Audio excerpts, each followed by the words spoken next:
Hello guys, welcome back to our YouTube channel WS academy, वही Saras academy. उम्मीद है कि आप सब लोग खैरियत से होंगे। जैसे कि आपको पता है कि हमने पार्टनरशिप में 5-6 लेक्चर्स, शायद 4-5 लेक्चर्स ऑलरेडी दिए हुए हैं। अब आपके खाली पार्टनरशिप में 3 लेक्चर्स आएंगे ये वाला लेके, ठीक है गाइस। और आपका जो पार्टनरशिप है वो अच्छे तरीके से कंप्लीट हो जाएगा। उसके बाद हमारे बचते हैं कुछ थ्योरेटिकल टॉपिक्स, उनमें फिर उतना ज़्यादा टाइम नहीं लगेगा गाइस, राइट। तो let's start our today's topic, that's accounts in partnership. तो कौन कौन से अकाउंट्स बनते हैं यहाँ पे पार्टनरशिप में? एक तो बनता है रिवैल्यूएशन अकाउंट, एक तो बनता है कैपिटल अकाउंट। कैपिटल अकाउंट तो आपने पढ़ा, ठीक है गाइस।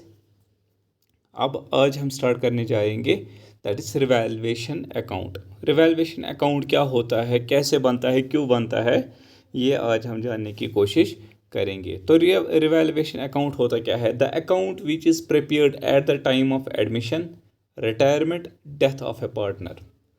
ठीक है गाइस, देखो जी क्या बोलता है ये। फॉर एग्जांपल ए, बी और सी, ये 3 पार्टनर्स थे, ठीक है। इनने कुछ फॉर एग्जांपल पार्टनरशिप डीड बनाई होगी, इनके अकाउंट्स भी बने होंगे, ठीक है। फॉर एग्जांपल इनका जो प्रॉफिट शेयरिंग रेशो था वो है 2:3:1 फॉर एग्जांपल। अब इनका ये जो चेंज हो जाएगा, रिवैल्यू हो जाएगा, ठीक है गाइस। कैसे? जब फॉर एग्जांपल डी बंदा आएगा, एडमिशन करेगा, डी बंदा और एक आएगा, बोलेगा कि मैं भी पार्टनर बनूंगा। क्या इनका प्रॉफिट शेयरिंग रेशो ऐसे ही रहेगा? नहीं, ये चेंज हो जाएगा। फॉर एग्जांपल अगर इन तीनों ने कितना कैपिटल डाला था, 10 लाख, वो बोलेगा मैं भी 2 लाख रुपए डालूंगा, तो कैपिटल भी चेंज होगा ना। देखो, नंबर ऑफ पार्टनर्स भी चेंज होंगे, ठीक है, जब एडमिशन होगा, और कैपिटल भी चेंज होगा, ठीक है, और अकाउंट्स भी चेंज होते चले जाएंगे। तब जाके ये अकाउंट बनता है। कौन? The account which is prepared at the time of admission. एक तो एडमिशन, एक तो रिटायरमेंट कोई होगा। For example A B C है, सी बोलेगा कि मैं रिटायर करूंगा, बचे कितने? 2, तो यहाँ पे भी चेंज होता चला जाएगा ये अकाउंट। तब जाके रिवैल्यू किया जाएगा अकाउंट को। फॉर एग्जांपल अगर इसके 2 लाख थे, इसके 2 लाख थे, इसके 2 लाख थे, मे बी इसके 3 लाख बन जाएंगे, इसके 3 लाख बन जाएंगे, ठीक है गाइस। या डेथ हो जाएगी। क्यों बनाते हम? ताकि to revalue the assets and liabilities in order to find out, ताकि हम इनका एसेट्स का और लाइबिलिटीज़ का जो वैल्यू है ना वो चेंज करें, ठीक है। फॉर एग्जांपल अगर ए को देने से, ए के पास से जो एसेट्स है 2 लाख, बी के पास से 3 लाख है, सी के पास से 4 लाख है, सी बोलेगा मैं नहीं, ए बी बोलेगा मैं नहीं अब पार्टनर बनूंगा, ठीक है, मैं रिटायरमेंट करूंगा। मे बी ये जो 3 हिस्से हैं ना, एक हिस्सा इसके पास जाएगा, 2 हिस्सा इसके पास भी जा सकता है, ठीक है। तो जो एसेट्स है ना, इसका वैल्यू क्या हो जाएगा? चेंज होता चला जाएगा, और लाइबिलिटीज़ भी। In order to find out real worth of business, इससे क्या हम निकालेंगे? बिजनेस का रियल वर्थ क्या होता है। तो क्या होता है वो? रिवैल्यूएशन अकाउंट, ठीक है। वो अकाउंट जो कब बनाया जाता है? जब और एक पार्टनर एडमिट हो, या रिटायरमेंट कर जाए पार्टनर, या किसी पार्टनर की डेथ हो जाए, तब जाके और एक अकाउंट बनता है जिसमें क्या होता है? रिवैल्यू किया जाता है एसेट्स और लाइबिलिटी को, ताकि हम रियल वर्थ ऑफ बिजनेस निकाले, ठीक है। बिजनेस कितना अच्छा जा रहा है, या बिजनेस के पास कितने पैसे हैं, या बिजनेस के पास एसेट्स कितने, लाइबिलिटीज़ है, तो इससे पता चलेगा। तो उसी अकाउंट को हम बोलेंगे रिवैल्यूएशन अकाउंट, ठीक है। और एक पॉइंट इसमें याद आपको रखना है, क्या? नॉमिनल अकाउंट होता है ये बाय नेचर से। क्या होता है ये? बाय नेचर से नॉमिनल अकाउंट, ठीक है। उसके बाद क्या बोलता है? ऑल लॉसेस, जब भी लॉसेस होंगे, फॉर एग्जांपल अगर डिक्रीज होगा एसेट्स, एसेट्स अगर 2 लाख के थे, अब 1.5 लाख की, दैट मीन से लॉस हुआ ना, एसेट्स का कम हो गया। तो या फॉर एग्जांपल अगर बिजनेस के पास 2 लाख की लाइबिलिटी थी, अब इनने और liabilities lie, for example 3 lakh की होगी, तो इंक्रीज हुई लाइबिलिटी, या डिक्रीज हुई एसेट्स। डिक्रीज एसेट्स होना, इंक्रीज लाइबिलिटी होना, लॉस होना, ठीक है। ये कहाँ से दिखाया जाता है? हम ये दिखाया जाता है डेबिट साइड से। किसके? रिवैल्यूएशन अकाउंट से। डेबिट साइड कहाँ से आता है? वो आता है लेफ्ट हैंड साइड से, ठीक है गाइस। तो मैंने यहाँ पे एक टेबल बनाया, ठीक है। लॉस देखो, रिवैल्यूएशन अकाउंट यहाँ से डेबिट, यहाँ से क्रेडिट, ठीक है। अगर एसेट्स डिक्रीज हुए तो डेबिट साइड से, और अगर लाइबिलिटीज इंक्रीज हुए, प्लस मीन्स इंक्रीज, तो डेबिट साइड से, ठीक है गाइस। इसी तरह क्या है, देखो जी, इफ़ क्रेडिट, सॉरी ऊपर, हाँ जी, ये और शोन ऑन, देखो जी, हाँ ये रहा, all loss such as decrease in assets, increase in liability are shown on debit side of revaluation account। और अब इसका अपोजिट, दैट इज यहाँ से लॉस था, यहाँ से गेन्स अगर होंगे, यहाँ से डिक्रीज इन एसेट था, अब इंक्रीज इन एसेट, यहाँ से इंक्रीज इन लाइबिलिटी था, अब डिक्रीज इन लाइबिलिटी, कहाँ से दिखाया जाएगा, opposite side, that is credit side से। ठीक है गाइस, तो देखो जी, यहाँ से मैंने लॉसेस और गेन्स, यहाँ से एसेट जब डिक्रीज होंगे तो डेबिट साइड से, लाइबिलिटी जब इंक्रीज होगी तो डेबिट साइड से, एसेट्स जब इंक्रीज होंगे तो क्रेडिट साइड से, लाइबिलिटी जब डिक्रीज होगी तो क्रेडिट साइड से। ठीक है गाइस, उसके बाद क्या बोलता है, if credit side is higher than debit side. अगर यहाँ ये वाला फॉर एग्जांपल 2 लाख है और ये वाला है 1 लाख, ठीक है, तो ये बड़ा है, अगर ये बड़ा है, इट रिजल्ट्स रिवैल्यूएशन प्रॉफिट। तो इसका क्या मतलब होगा, यहाँ से रिवैल्यूएशन प्रॉफिट निकलेगा, क्या निकलेगा, जो फॉर एग्जांपल 2 लाख ये है और यहाँ से क्या है 1 लाख, तो बचा कितना, फ़र्क कितना है 1 लाख, तो ये माना जाएगा ये रिवैल्यूएशन प्रॉफिट है। क्या है, रिवैल्यूएशन प्रॉफिट।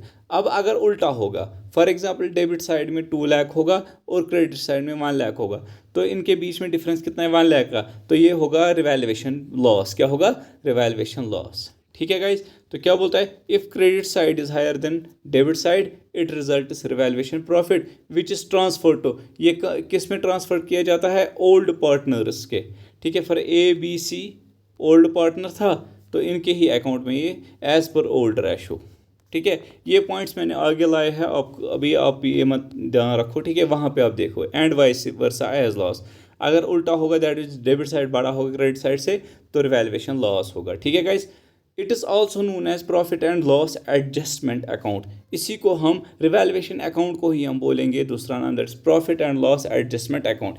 आप रिवैल्यूएशन अकाउंट लिखो या profit and loss adjustment account लिखो तो कोई फ़र्क नहीं, क्योंकि ये एक ही अकाउंट होता है गाइज। ठीक है, तो आगे बढ़ते हम, इंपॉर्टेंट पॉइंट्स हमने देखने हैं, क्या, रिवैल्यूएशन प्रॉफिट और लॉस, चाहे रिवैल्यूएशन प्रॉफिट हो या रिवैल्यूएशन लॉस हो, is transfer to old partners. मैंने अभी क्या बताया कि ये ओल्ड पार्टनर्स को ट्रांसफ़र किया जाता है एज पर ओल्ड रेशो। ये आपको ज़रूरी है, इंपॉर्टेंट पॉइंट्स मैं यहाँ पे लिखता हूँ ना हमेशा। ठीक है, वो आपको ज़रूरी याद रखने हैं। उसके बाद अनरिकॉर्डेड एसेट्स, वो एसेट्स जो रिकॉर्ड किए नहीं गए हैं, is shown on credit side and unrecorded liability is shown on debit side. इसका क्या मतलब है, अगर अनक्रेडिट एसेट्स, अनरिकॉर्डेड एसेट्स होंगे वो क्रेडिट साइड में दिखाएंगे, और अगर अनरिकॉर्डेड लाइबिलिटी होंगे तो वो डेबिट साइड से दिखाए जाएंगे। ठीक है गाइस, उसके बाद provision for debtors is shown on debit side, debit side में क्या दिखाया जाता है, प्रोविजन ऑन डेटर्स भी। ठीक है, ये आपको याद रखना है। और important points of capital account, जो कैपिटल अकाउंट हमने ऑलरेडी पढ़ा, उसके इंपॉर्टेंट पॉइंट्स कुछ यहाँ पे मैंने और लाए हैं जो आपको याद रखने हैं। Reserves and funds is shown on credit side to old partners except workman compensation, जो रिजर्व होता है या फंड्स होते हैं कुछ, वो दिखाया जाता है कैपिटल अकाउंट में, कहाँ से, क्रेडिट साइड में, लेकिन किसके बगैर, वर्कमैन कंपनसेशन के बगैर। ठीक है गाइस, और किस हिसाब से, एज पर ओल्ड रेशो के हिसाब से, ये भी आपको याद रखना है। उसके बाद जॉइंट लाइफ पॉलिसी, अगर जॉइंट लाइफ पॉलिसी होगी एंड गुडविल जो होगा, ठीक है, और shown on debit side of capital account, ये हम कैपिटल अकाउंट की ही बात कर रहे हैं। ठीक है, जॉइंट लाइफ पॉलिसी या गुडविल और shown on debit side of capital account. उसके बाद क्या बोलता है, assets taken by the partner, अगर एसेट्स उठाई किसने, पार्टनर ने, is shown on debit side of capital account, कहाँ से दिखाया जाएगा, कैपिटल अकाउंट के डेबिट साइड से। अगर लाइबिलिटी देगा कोई पार्टनर, ठीक है, और shown on credit side of partners capital account. ठीक है गाइस, तो ये आपको कुछ इंपॉर्टेंट पॉइंट्स याद रखने। अब इंपॉर्टेंट कुछ जर्नल एंट्रीज है रिवैल्यूएशन अकाउंट की, जो आपको ज़रूरी याद रखनी है, कब क्या होता है और कौन सी क्या एंट्रीज बनती है, वो आप यहाँ पे देखो जी। For an increase in the value of assets, for example assets 2 lakh के थे, अब इंक्रीज हो गया, फॉर एग्जांपल और मैंने एसेट्स लाए वो 3 लाख के अब हो गए। ठीक है, जब इंक्रीज होगा वैल्यू किसका, एसेट्स का, तब जर्नल एंट्री क्या होती है, एसेट्स अकाउंट डेबिट, क्योंकि एसेट्स में ही आएंगे ना ये, to revaluation account, to revaluation account. ठीक है, रिवैल्यूएशन कब होता है, याद रखना कब होगा, जब एडमिशन होगा, जब रिटायरमेंट होगा या डेथ होगी पार्टनर की, तब जाके रिवैल्यूएशन अकाउंट बनता है। ठीक है, याद रखना है ये वाली।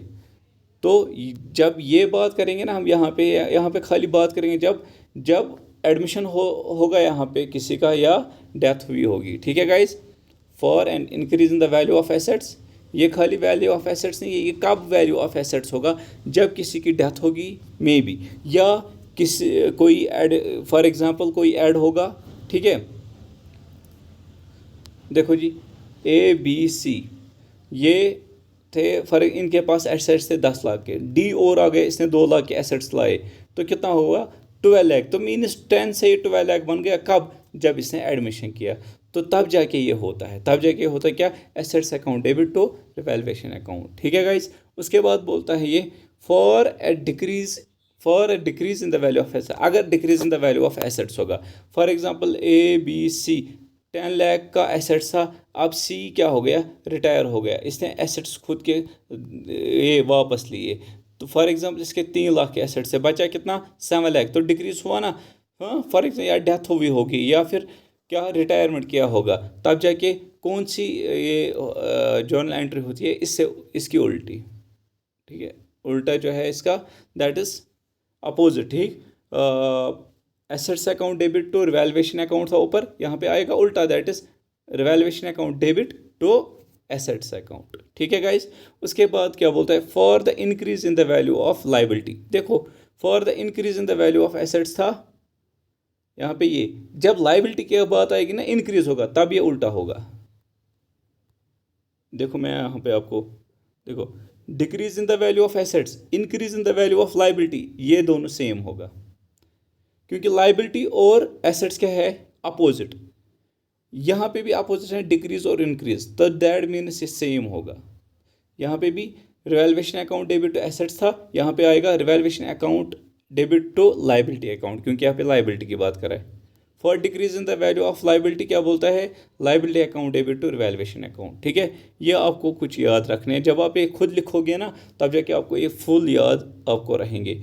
फॉर एन अनरिकॉर्डेड एसेट, अगर कोई अनरिकॉर्डेड एसेट होगा तो हमें क्या करना है, एसेट्स अकाउंट, वहाँ पे भी assets account debit to revaluation account, वहाँ पे ये नहीं लिखना है कि unrecorded assets account debit to revaluation, नहीं, अगर ये अनरिकॉर्डेड एसेट भी है ना तब भी एसेट्स अकाउंट ही आएगा। ठीक है, same as to increase in the asset. ठीक है गाइज, उसके बाद फॉर एन अनरिकॉर्डेड लाइबिलिटी, जैसे कि लाइबिलिटी में हमने देखा revaluation account debit to liability account. ठीक है guys, for transferring profit on revaluation, जब ट्रांसफ़र होगा प्रॉफिट किस में, रिवैल्यूएशन में, रिवैल्यूएशन का प्रॉफिट जो होगा वो ट्रांसफ़र होगा, revaluation account debit to all partners capital account, जब प्रॉफिट होगा ट्रांसफ़र टू रिवैल्यूएशन अकाउंट, कहाँ, रिवैल्यूएशन अकाउंट, तो तब जाके क्या होता है, revaluation account debit to all partners capital account. ठीक है गाइज, उसके बाद फॉर ट्रांसफरिंग लॉस, अगर लॉस होगा तो उल्टा होगा, that is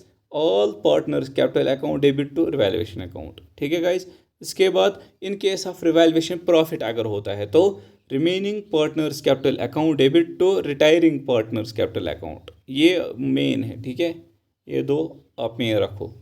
in case of revaluation loss होगा तो remaining partners capital account debit to retiring partners capital account. ठीक है गाइज, उसके बाद रिटायरमेंट ऑफ पार्टनर आता है दूसरा टॉपिक इसी के साथ। इससे पहले हम क्या कर रहे थे, एडमिशन, अब आएगा retirement of partner. Retirement of partner में क्या होगा, रिटायर जब होगा फॉर ABC होगा, B रिटायर हो गया, तो दैट मीन्स पार्टनर 3 थे, अब कितने बचे, 2 ही, तो मीन्स नंबर ऑफ पार्टनर्स क्या होंगे, डिक्रीज। फॉर एग्जांपल इसके पास 10 लाख के क्या थे, कैपिटल था, अब इसने 2 लाख अपने निकाले तो 8 लाख बना गया, दैट मीन्स ये भी डिक्रीज हुआ, तो कैपिटलाइजेशन भी decrease. Goodwill will be given by, goodwill कौन देगा, देखो A B और C जो है इनने गुडविल कमाया है 10 लाख का, फॉर 9 लाख का, इसका 3 लाख, इसका 3 लाख, इसका 3 लाख, फॉर इसने रिटायर किया। ठीक है, रिटायर किया तो पहले A और C को गुडविल किसको देना पड़ेगा, B को, ये पहले अपना गुडविल मांगे ना जो इसने कमाया है। ठीक है, तो वो किससे लेगा, वो ये लेगा कंटिन्यूइंग पार्टनर से या गेनिंग पार्टनर से, जिसे हम कहेंगे कंटिन्यूइंग पार्टनर कौन है, A और C, ये कंटिन्यू कर रहे हैं ना कंटिन्यूइंग पार्टनर, ये देंगे किसको, B को, रिटायरिंग पार्टनर को। तो क्या बोलता है, goodwill will be given by continuing partner, या जिससे हम गेनिंग पार्टनर्स भी कहेंगे, to retiring partners as per gaining ratio के हिसाब से, ठीक है। तो केस आता है, अब इसमें भी कुछ न्यूमेरिकल है। केस आता है when gaining ratio is given पहले, और कौन सा केस आएगा, when gaining ratio is not given, ठीक है गाइज। पहले हम गेनिंग रेशो गिवन हम देखते हैं क्या होगा। तो क्या बोलता है ये XYZ जो है ये पार्टनर्स है, किस रेशो में, 3:5:7, तो दैट मीन्स ये प्रॉफिट शेयरिंग रेशो होगा, profit sharing ratio, old profit sharing ratio, ठीक है। Z रिटायर्स, अब क्या बोलता है, Z ने रिटायर किया, and share is taken up by X and Y in the ratio of 3:1। इसका जो शेयर था ना, ये 7 हिस्से थे इसके टोटल, ठीक है, जेड के 7 हिस्से। ये किससे लेता है, अब ये लेता है एक्स से भी और वाई से भी, लेकिन एक्स से कितना हिस्सा लेता है, 3 हिस्से लेता है, और वाई से 1 हिस्सा लेता है। Find NPSR, new profit sharing ratio. ये तो ओल्ड प्रॉफिट शेयरिंग रेशो था, अब ये क्या आएगा, न्यू प्रॉफिट शेयरिंग रेशो निकालना है, ठीक है। पहले हम लिखेंगे क्या दिया है, XYZ का ओल्ड दिया है 3:5:7, और गेनिंग रेशो कितना दिया है यहाँ पे। वहाँ पे हम क्या देखते थे, जब एडमिशन होता था वहाँ पे हम देखते थे सैक्रिफाइसिंग रेशो, लेकिन जब यहाँ पे रिटायर होगा ना या डेथ होगा तब जाके गेनिंग रेशो आता है। सैक्रिफाइसिंग रेशो के बदले गेनिंग रेशो क्या आएगा, कौन देगा, एक्सिस टू वाई, कितना, 3:1, ठीक है गाइज। पहले हम ओल्ड रेशो निकालेंगे एक्स का, जैसे हम पहले निकालते थे ना वहाँ पे, वैसे हम यहाँ पे भी निकालेंगे। एक्सिस ओल्ड रेशो कितना है, 3, ये 3 है एक्स का, डिवाइडेड बाई टोटल कितना है ये 15, तो 3/50। उसके बाद एक्सेस गेन कितना आएगा, देखो 3 है, गेन में 3/4 इंटू आएगा इसका जेड का जो रिटायर हो रहा है, जेड का कितना है 7/15। देखो जी, ये एक्स का 3/4 इंटू 7, ठीक है। तो क्या है ये, एक्सेस गेन किसके बराबर होता है, gaining ratio into retiring ratio. Gaining ratio क्या है एक्स का, 3:4, ठीक है, और रिटायरिंग रेशो क्या है, रिटायरिंग पार्टनर क्या है, 7:, ये टोटल दैट इज 15। तो क्या आएगा, 3/4 into 7:15, 3 7s are 21, 4 15s are 60, that is 21/60, ठीक है गाइज। उसके बाद एक्सेस न्यू निकालेंगे। न्यू में वहाँ पे हम कैसे निकालते थे, ये ओल्ड माइनस सैक्रिफाइस, लेकिन यहाँ पे फार्मूला क्या है, ओल्ड प्लस गेन। तो क्या होगा, ओल्ड कितना है 3/15 प्लस गेन कितना है 21/60।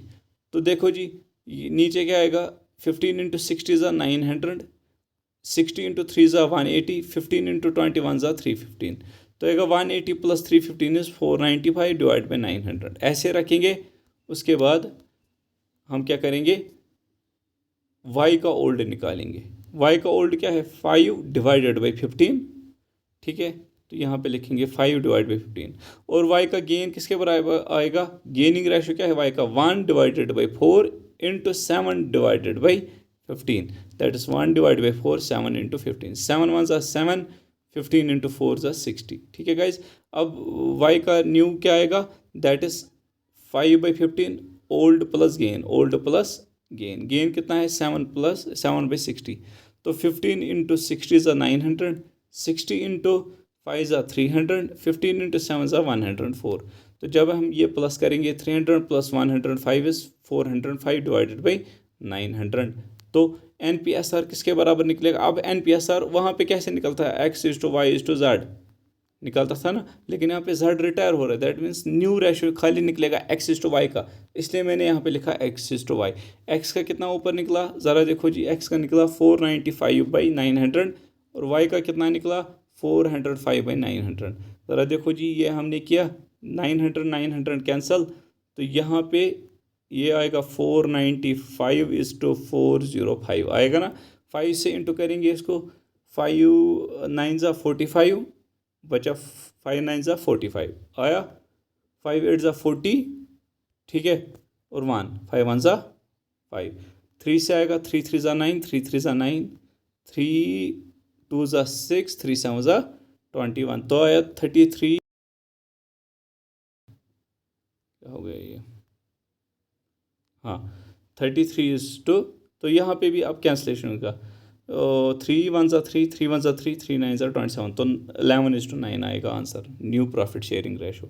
उसके बाद आता है when gaining ratio is not given, जब गेनिंग रेशो नहीं दिया होता है ना, तब ओल्ड रेशो ही बनता है गेनिंग रेशो भी, और ओल्ड रेशो ही बनता है न्यू रेशो भी। इसका क्या मतलब है, देखो जी, ये यहाँ पे आपको आएगा समझ। That is A B C are partners in 4:3:2, ठीक है। B retires find NPSR।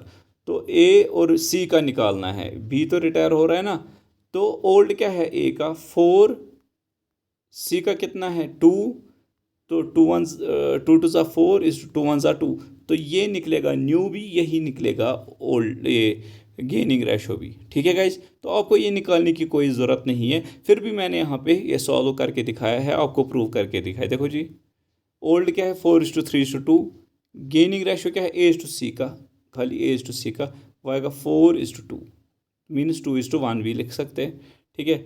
अब यहाँ पे हम निकालेंगे एज ओल्ड रेशो कितना आएगा 4:, ये टोटल दैट्स 9। एज गेन कितना आएगा, एक तो ए का ये 2/3 इंटू 3/9, ठीक है। 2/3 इंटू 3/3, 3 कैंसल, तो क्या आएगा 2/9, ठीक है। एज न्यू रेशो कितना आएगा, एज न्यू रेशो आएगा ये प्लस ए, मीनस 4/9 प्लस 2/9, 9 9 सेम है तो 9 आएगा, ठीक है। ऊपर क्या आएगा, ये भी सेम आएगा 4 + 2, 4 + 2 6/9, ठीक है। उसके बाद सी का ओल्ड रेशो निकालना है, क्योंकि बी रिटायर हो रहा है। सी का ओल्ड रेशो कितना आएगा, देखो जी, ऊपर ओल्ड कितना है सी का 2/9, और सी का गेन कितना आएगा 1/3 इंटू 3/9, ठीक है। 1/3 इंटू 3/9, 3 3 कैंसल, 1/9 निकला। सी इज न्यू कितना आएगा, देखो जी, ऊपर क्या है 2/9 प्लस 1/9, तो 9 सेम, 2 + 1 भी सेम, तो 3/9 आएगा। तो NPSR किसका निकालना है, A/C, ए कितना निकला ऊपर 6/9 और 3/9, 9 9 कैंसल, तो क्या आएगा 6:3, 2 3 ज़ा 6, सॉरी 3 2 ज़ा 6, 3 1 ज़ा 3, तो 2:1, तो आया ना सेम ही। ज़रा देखो गेनिंग रेशो जो हमने निकाला था वही NPSR भी आया। तो आपको जब ये ऐसा क्वेश्चन आता है तो आपको निकालने की कोई ज़रूरत नहीं, आपको पता होना चाहिए कि जब अगर गेनिंग रेशो नहीं दिया होगा, ठीक है, तब जाके न्यू रेशो भी ओल्ड रेशो ही बनता है। तो इसका क्या मतलब है, यहाँ पे क्या कंडीशन है, old ratio equal to gaining ratio equal to NPSR, ठीक है गाइज। उसके बाद इंपॉर्टेंट पॉइंट आपको याद रखना है, इंपॉर्टेंट पॉइंट क्या है यहाँ पे, goodwill will be given bye continue, ये मैंने ऊपर भी बताया। गुडविल जो है ये कौन देता है, कंटिन्यूइंग पार्टनर, जिसे हम गेनिंग पार्टनर बोलते हैं, किसको देता है, रिटायरिंग पार्टनर को। इसके बाद प्रीवियस एडजस्टमेंट जो थी, जो भी सारा कुछ था वो किया जाता है। फॉर एग्जांपल अगर न्यू एडमिशन आता है, ठीक है, जो उनने सारा कमाया होता है वो किन को जाएगा, वो पहले ओल्ड को ही जाएगा ना, थोड़ी वो न्यू लेगा, ठीक है। तो प्रीवियस एडजस्ट, या फॉर एग्जांपल अगर ABC है, बी ने रिटायर किया, इन्होंने अभी तक कमाया था 10 लाख रुपए, कितना 10 लाख, तो बी को भी इसमें हिस्सा मिलेगा ना। तो प्रीवियस एडजस्टमेंट जो था इसमें हिस्सा मिलेगा ना। फॉर एग्जाम्पल इसने अब रिटायरमेंट के इसमें हिस्सा लिया, अब जो ये दो कमाएंगे, ठीक है, वो इनका होगा ना कि बी का। तो जो प्रीवियस एडजस्टमेंट थे, क्या था, previous adjustment will be transfer to all the partners, ये सारे पार्टनर्स को जाता है, चाहे जो कंटिन्यूइंग हो या फिर रिटायरिंग हो, वो सारे जाते हैं एज पर ओल्ड रेशो, ठीक है। रिवैल्यूएशन प्रॉफिट या loss will be distributed to all the partners, ये रिवैल्यूएशन प्रॉफिट अगर मिलता है या लॉस होता है वो एज पर ओल्ड रेशो ही डिस्ट्रीब्यूट किया जाता है गाइज, ठीक है। तो ये आपको याद रखना है। तो आज का टॉपिक जो है यहाँ पे ही समाप्त करते हैं, और कल जो है हम इसका दूसरा पार्ट लाएंगे, और परसों हम पढ़ेंगे जब ये जो फर्म होती है, जब वो अगर बंद करते हैं हम, ठीक है, जिसे हम बोलते हैं डिसोल्यूशन, अगर फर्म बंद करते हैं तो तब जाके क्या होता है, कौन सा अकाउंट बनता है, कैसे बनता है, वो हम ये परसों डिस्कस करेंगे। और ये आपका पार्टनरशिप जो है ख़त्म होता चला, ये पूरा ख़त्म हो जाएगा, ठीक है गाइस। तो दीजिए इजाज़त, अल्लाह हाफिज़, दुआओं में याद रखना।